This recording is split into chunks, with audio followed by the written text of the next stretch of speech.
John Mackenzie was not the kind of man who sought attention. He wasn't a hero or someone who dreamed of greatness. Instead, he was a simple cowboy, a man who spent his days working on a small ranch in the dry, dusty plains of the American West. The land was harsh, and life was never easy, but it was the life John had chosen. He had inherited the ranch from his father, and he was determined to keep it running, even if the world around him seemed to be changing. He woke up every morning before dawn, the cold air biting at his skin as he made his way to the barn to tend to his cattle. It was a hard life, but John was used to it. There was a comfort in the routine, in the predictable rise and fall of the days. His family wasn't large, just his younger brother Sam and his elderly mother. Together they kept the ranch going, doing whatever it took to survive. But one fateful day, as John was riding out across the open plains, his life would change forever. The sun was high in the sky, its heat radiating off the earth, when John saw something that made his heart stop. There, on the edge of a small canyon, was a young girl. She was lying on the ground, barely conscious, her clothes torn and stained with dirt and blood. John's first instinct was to keep riding. He had heard stories about the dangers of the Apache, how they were fierce and often hostile to outsiders. But something in his heart told him to stop. He couldn't leave her there to die. John dismounted and knelt beside the girl. She was breathing, but just barely. He could tell she was weak, far too weak to defend herself. She had the look of someone who had been through a great deal of pain, someone who had been abandoned and left to fend for herself in the unforgiving desert. Without a second thought, John lifted her gently into his arms and placed her on his horse. He was no doctor, but he knew enough to see that she needed water and shelter, and she needed it fast. As he rode back to his ranch, his mind raced.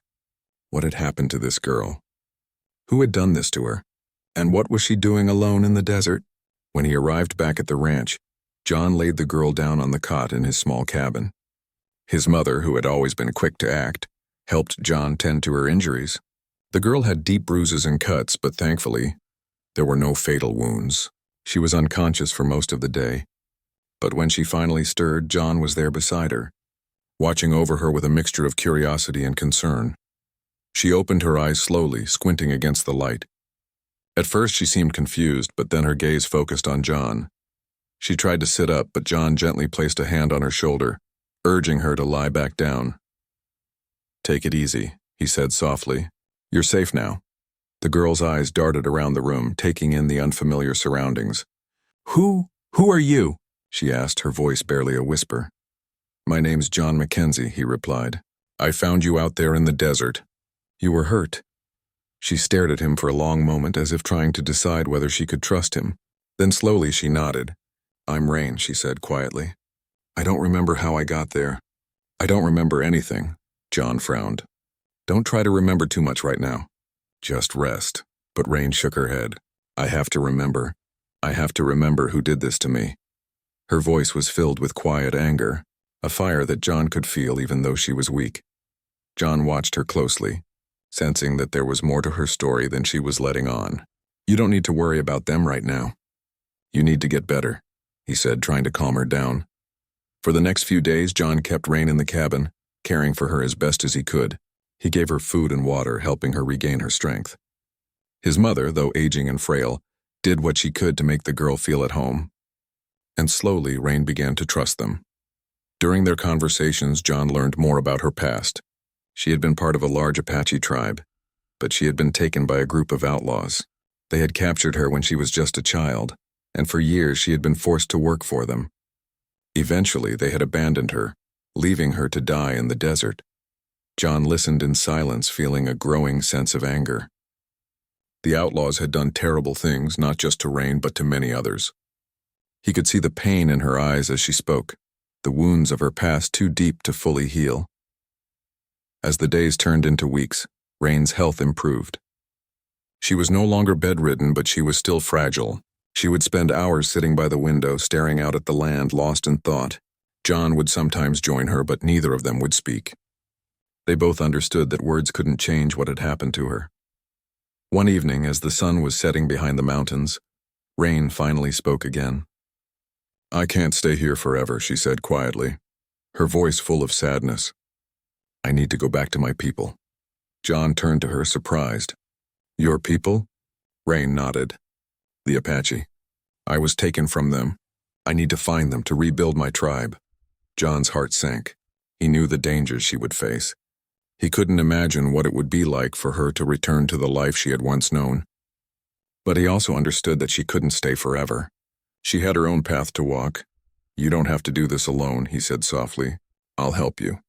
I'll take you to them. Rain looked at him, her expression unreadable. No, John, you've done enough for me. I have to do this on my own. I can't keep running. I have to face my past. John wanted to argue, to tell her that she didn't have to go alone, but he knew she was right. She had been through so much already, and it was clear that she needed to find her own way. The day she left, John gave her the supplies she needed for the journey. He handed her a small bundle of food, a blanket, and a knife for protection. As she mounted her horse, she turned to look at him, her eyes filled with gratitude. Thank you, John, she said softly. I'll never forget what you did for me. John nodded, his heart heavy. Take care of yourself, Rain. And remember, you'll always have a place here if you need it. With one final look, Rain turned her horse and rode off into the distance, disappearing over the horizon. John watched her go, feeling a mixture of pride and sadness. He had helped a lost soul find her way, but he knew that her journey was far from over. As the days passed, John returned to his routine, but something inside him had changed. He couldn't stop thinking about Rain and the promise she had made. He wondered if he would ever see her again, or if their paths had simply crossed for a brief moment in time. But deep down he knew that she was stronger than she realized, and whatever her future held, she would face it with the same courage that had carried her through the worst of times. 15 years passed, and life on John Mackenzie's ranch had settled into a steady rhythm. The seasons came and went, and although the world around him was changing, faster than he could keep up with, he remained focused on his land, his cattle, and his family. His mother had passed away a few years ago, and Sam, his younger brother, had taken on more responsibility at the ranch. But despite the demands of their work, John never stopped thinking about Rain.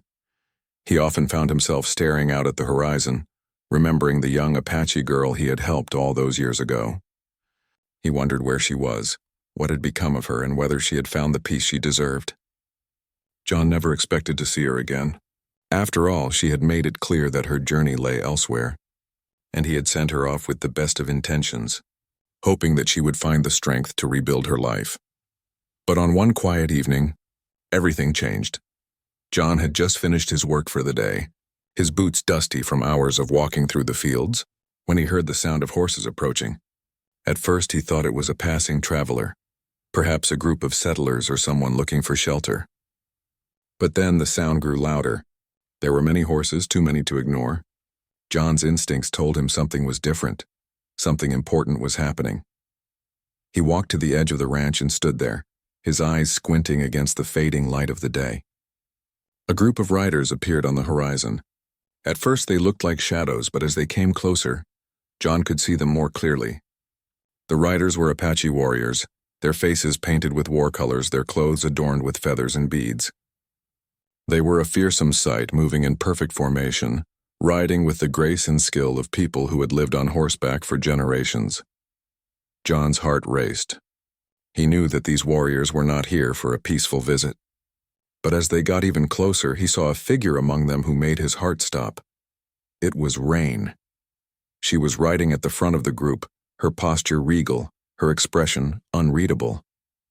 She was no longer the fragile girl he had helped so many years ago. She had transformed into a powerful leader. The once skinny young girl who had been left for dead in the desert now rode with the confidence of a warrior, her eyes steady and determined. John's mind was racing.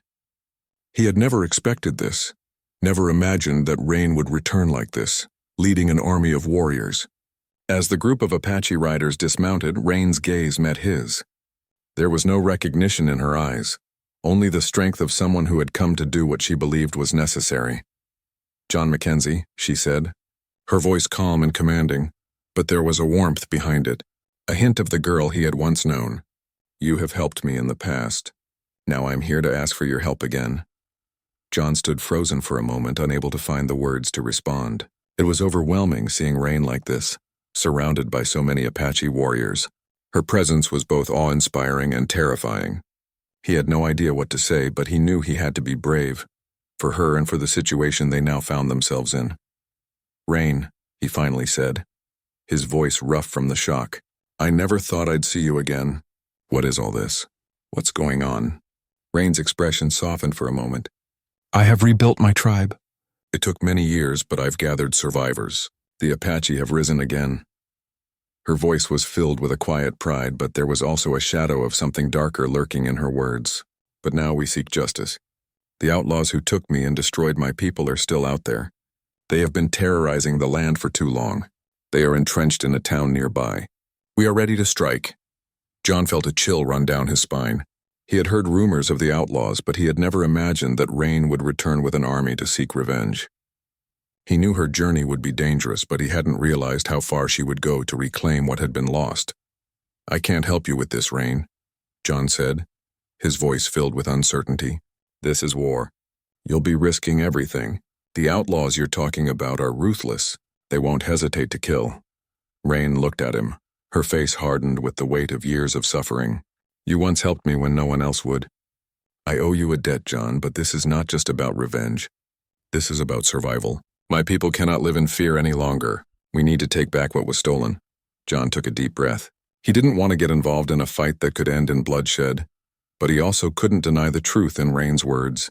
He had seen how her people had suffered, and he knew that what she was asking for was more than just a fight. It was a fight for justice. "I'll help you," John said finally. "But I won't do it with violence. I know this land better than anyone. I can help you find a way to deal with them, without putting your people at risk. We don't need to fight if we can outsmart them." Rain studied him for a moment and then nodded slowly. "You are a man of wisdom, John. I knew you would understand." John spent the next few days with Rain discussing the best ways to approach the outlaws. Together they mapped out the town where the outlaws were holed up, planning how to ambush them without unnecessary bloodshed. John knew the land, and he knew that with careful strategy, the Apache could take the outlaws by surprise. When the day of the attack finally came, John stood by Rain's side watching as her warriors rode off into the distance. His heart was heavy with the weight of the decision he had made. It wasn't just about saving Rain anymore, it was about helping her people, giving them the chance to reclaim their dignity and their land. As the battle raged in the town, John's mind raced. He was watching history unfold in front of him. This was not just a fight between two groups. It was a fight for the soul of the land itself. He could see the Apache warriors moving with precision and skill, surrounding the outlaws' stronghold. And then it happened. The outlaws, caught by surprise, surrendered quickly. They had underestimated the Apache warriors, and they paid the price for it. Rain stood at the front of the group, her face set with determination. She had led her people to victory, reclaiming what was rightfully theirs. John watched from a distance, a mixture of pride and relief in his chest. He had helped Rain fulfill her promise, and now she had fulfilled her own destiny. The Apache had returned stronger than ever, and the land would never be the same. As the dust settled and the warriors returned to their camp, Rain rode over to John. Her face was bruised, but there was a fire in her eyes, a fire that spoke of a future full of hope. "Thank you, John," she said softly, her voice full of gratitude. "Without you, this would not have been possible." John nodded, his heart swelling with pride. He had done what he could, and now Rain's people were free. They had fought for their survival, and they had won. As John watched Rain and her warriors ride off into the distance, he knew that this was just the beginning of a new chapter for the Apache people. They had faced their darkest hour, and now, with their strength and courage, they would rise once again. This second part is focused on Rain's transform,